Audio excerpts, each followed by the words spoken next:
కోడిపిల్ల కోడి గుడ్డులో 21 రోజులు ఉంటూ ఇదే నా మహాప్రపంచం అని కలలు కంటుంది.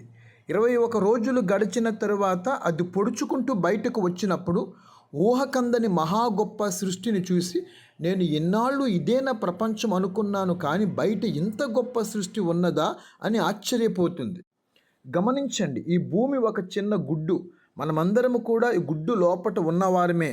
ఆ గుడ్డు లోపట మహా అయితే 70 సంవత్సరాలు లేదా కొంచెం అధిక బలము ఉంటే 80 సంవత్సరాలు ఉంటాం. ఎప్పుడైతే ఈ భూమి అనే గుడ్డులో నుంచి మనము బయటికి వెళ్తామో అప్పుడే అసలైన దానిని చూస్తాం. ఆ తరువాత మన ఆత్మకు మరణమే లేదు, అది యుగయుగములు సజీవముగా ఉండబోతుంది. ఎందరైతే యేసుక్రీస్తును అంగీకరిస్తారో వారందరికీ దేవుని కుమారులు లేదా కుమార్తెలు అయ్యే అధికారము దేవుడు అనుగ్రహిస్తున్నాడు. క్రీస్తును తమ స్వంత రక్షకునిగా అంగీకరించిన వారు మాత్రమే దేవుని కుమారులుగా పిలువబడతారు. వారు ఈ లోక యాత్రను ముగించిన తరువాత వారి ఆత్మ క్రీస్తుతో నిత్యము జీవించడానికి పరలోకానికి కొనుపోబడుతుంది.